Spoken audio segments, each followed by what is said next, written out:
Hey, my magical friends. Welcome to another Witchful Ways podcast episode. I am Annika, offering you the insight, guidance, tools, and amazing resources to allow you to live a magical life every single day. So today I want to talk about cleansing your physical space, cleansing your energetic space, why we do it, how to do it, and the one thing that you have to do so that your space remains cleansed. Most people don't do it. If you haven't already, go over to witchfulways.com, grab the free cleansing guide. All of this information is going to be in there along with some other goodies as well. So let's talk about cleansing. We are in springtime, right? And there's this vibe of spring cleaning. We get into all of the nooks and crannies of our home, of our physical space. We may clean out old clothing as we're changing our wardrobes over from winter, sweaters and stuff into, I didn't wear this one, let's get rid of it, right? We get rid of the old so that we can basically bring in new, either bring additional space to ourselves or to be able to bring in new. I try to go by, even in like magical kind of things, when I bring something new in, something I already have has to go. That way I keep things balanced to an extent, right? Do with that what you will. But anyways, so when we're cleansing our physical space, we're getting rid of the things that we no longer need, that are no longer necessary to us, that we no longer feel we're attached to, that we no longer want or like or want to deal with, right?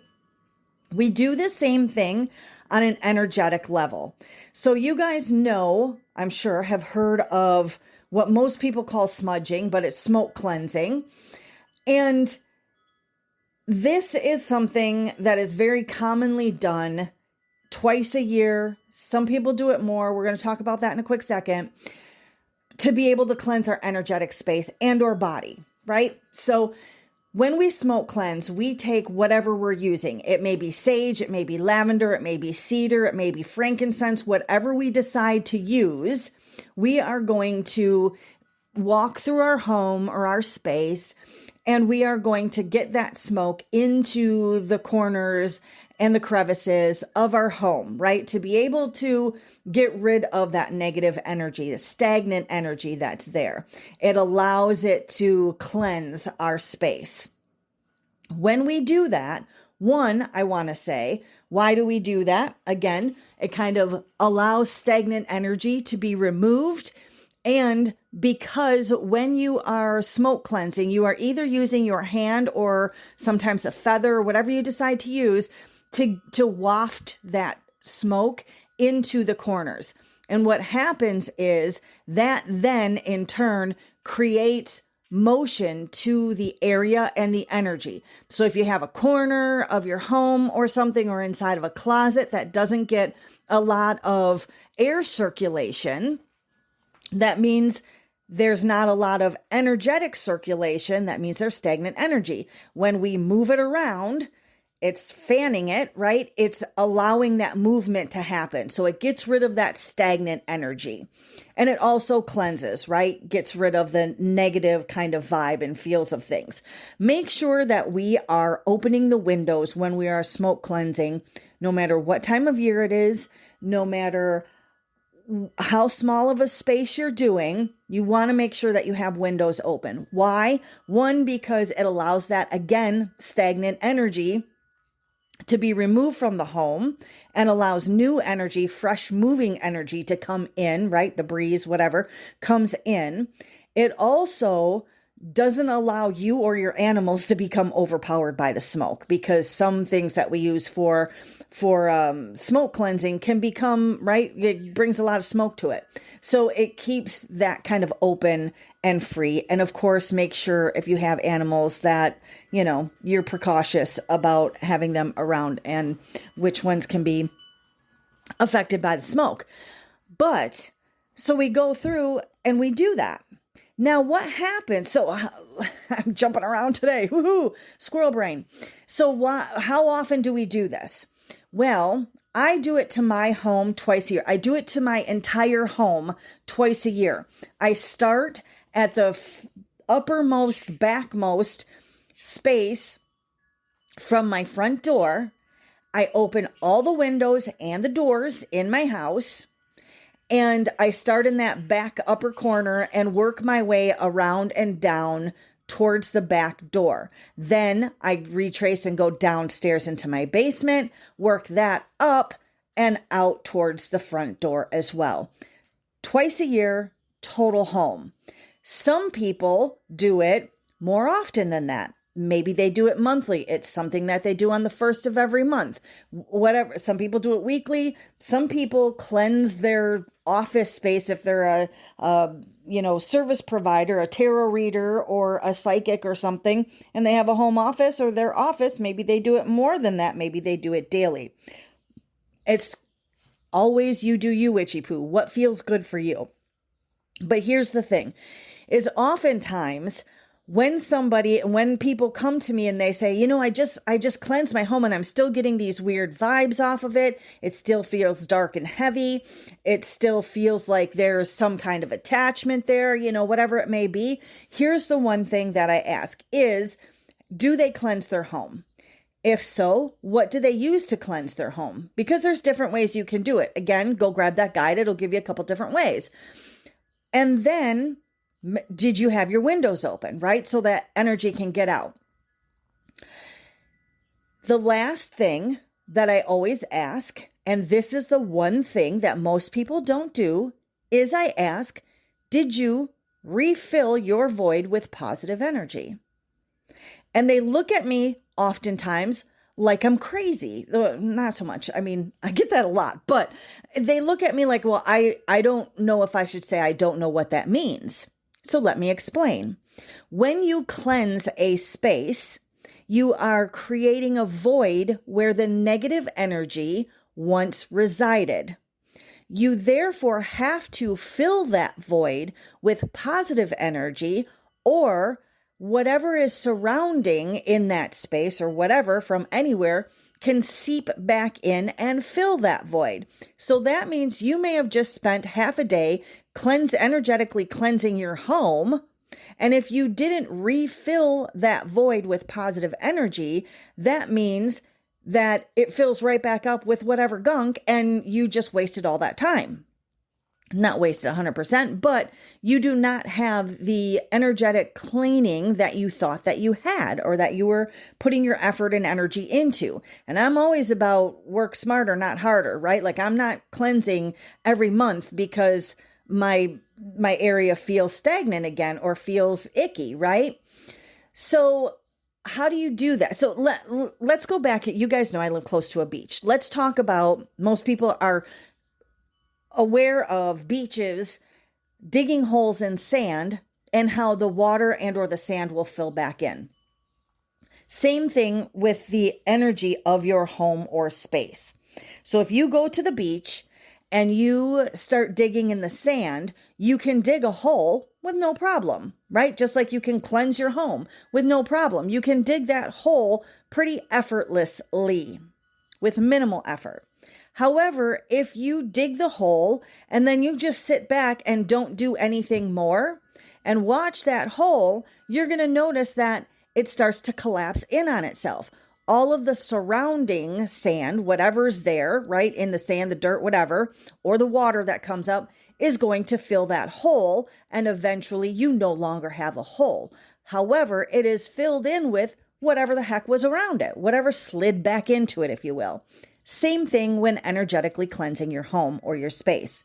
So you have to go through and intentionally fill the void that you're creating by cleansing with positive energy so that you have limited space for anything to come back in, right? So how do we get negative energy in our home to begin with? Well, people coming in your home, if you have in and out of your home, if you have a lot of visitors and things like that, everybody brings their energy with them.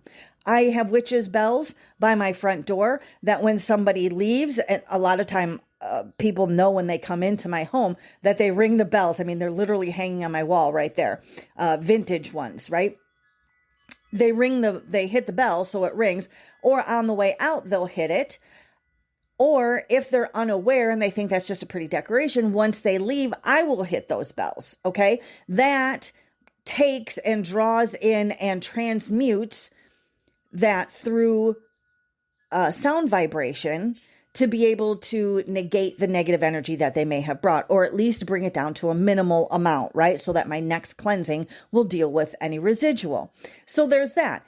If you bring things into your home, say you go out on, thrift shopping, or you go rummage sailing or flea market or whatever it is, craft fair, whatever, or you even have something delivered to your home, those things are going to carry energy with them as well, right? Especially if they were used for specific natured things, right? Like if you purchase an altar table from somewhere, somebody that created it, whatever. If you order tarot decks or, any divination tools or anything like that, if they weren't cleansed before they left that person's home, they already carry that energy. They may carry that energy and any attachments to it. But you also have the energy of the people that have carried it to your home. So if it's been transported by a shipping company, if it's been touched by the mailman, right? All of that. So a quick cleansing of anything that's brought into your home can negate that, or at least bring it down to a minimal as well. Again, this is something where witches' bells come by the front door or your back door, wherever you bring things into, are really beneficial, because just a simple swipe of your hand of them will actually be able to, again, negate that kind of energy, especially when you do it with the intention of cleansing, right? Because we know intention is 99% of it, 95% of it. Okay, so that can bring those things in. What is in your home can bring up negative energies that stay. If you get into an argument with your roommate, best friend, spouse, child, you yell at the dog, right? No matter what it is, those negative kind of things send out, kind of like when you sneeze, it sends out that energy. It's going to take a whole lot of sneezes to be able to completely fill your home, right? Especially if you're taking care of covering your mouth, right? Like, we won't go into all that, but so when you have those kind of disagreements, arguments, turbulence in the home, that can produce negative energy that can stay as a residual energy. And that's why I feel some people will do it monthly, especially if you're in or more, especially if you're in a relationship or something that it's crappy, right? Like, you're fighting all the time. There's bad juju between the two of you. You're constantly having, or that person's constantly having negative thoughts, right? Kind of thing. You may need to cleanse more. But if you don't feel that way, then you kind of get that, what the energy of your home feels like, right? But I can tell you that if you begin to cleanse and then fill that void with positive energy, it will remain positive energy way longer. And we know that positive energy negates a lot of negative energy. It takes a lot of negative energy to be able to overpower any positive energy, for lack of better terms. And that's why in our spell casting, or in our ritual work, or in our prayers, or whatever your belief system is, when you start thinking those negative thoughts, right? Because we're always like, oh, people are like, always be positive, like rainbows and unicorns. And we know that's not how life is. But for those people that try and live by that, and then they start thinking negative thoughts, and they're like, oh my gosh, is this going to happen now because I thought about this, right? And again, you would have to have 100 negative thoughts to be able to overpower that one positive affirmation or one positive thought that you have about a situation. So keep that in mind for balance. So when we are going through and cleansing our home, we've now created a void. So now how do we fill that void with positive energy? However you like to bring about positive energy, whatever feels good to you, whatever rings true for you. These are a couple different ways that I know many people use. One, music. Music that you love. It doesn't matter if it's ska music. It doesn't matter if it's classical music. It doesn't matter. What matters is the feeling that is elicit from you by listening to that music in that moment. That's all we're talking about, is in that moment, because you are the one that's filling, the intention of filling that energy. So the space, the home, whatever it is drawing off of your energy. You're the conduit in that moment. So if you are happy listening to, heavy metal or whatever it is, that's what you want to be listening to, dancing and singing and acting a fool. The more joyous and the more happy and positive energy that you have in that moment, the more it's going to send out into your space in your home and fill that void for you. Okay? So blast the music, put on your phone, your headphones, whatever, and dance around and sing in every single room. You don't have to go into every corner, right, to be able to fill things like you did with the cleansing of the smoke. You just need to go through the space. Walk through the space, walk around the room, walk into the room and back out.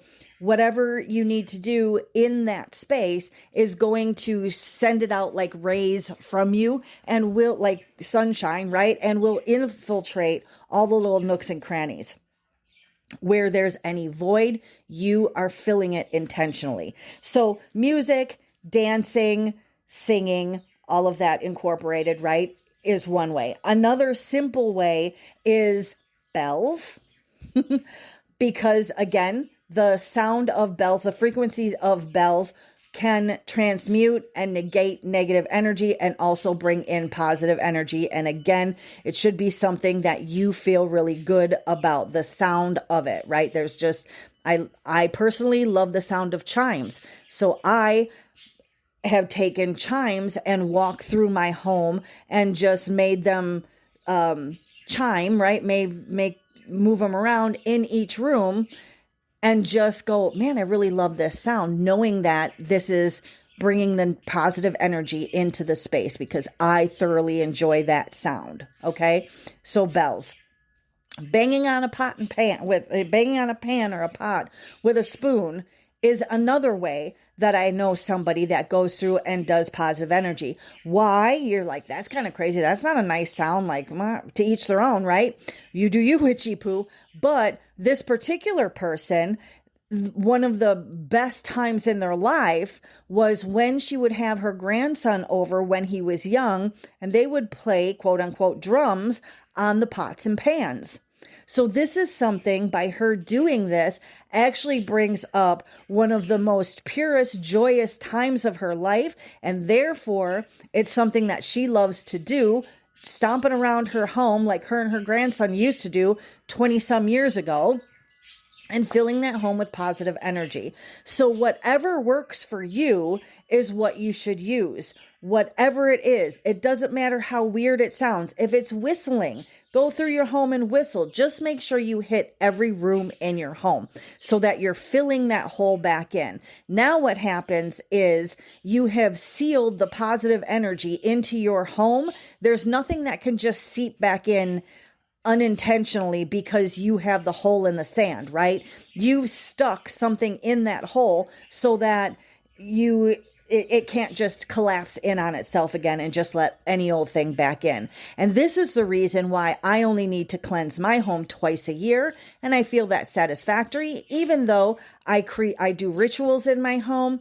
I do service in my home. I do readings in my home or from my home. I run my entire Witchful Ways business from my home, but I don't, and create everything here, but I don't feel like the energy ever becomes overpowering. And in fact, I probably wouldn't even I don't have to cleanse my home even that twice a year, but it's something that is just habit for me. It's just become ritual for me, right? In springtime and in the fall, I go through and cleanse my home and refill that energy with positive energy in whatever way feels good to you.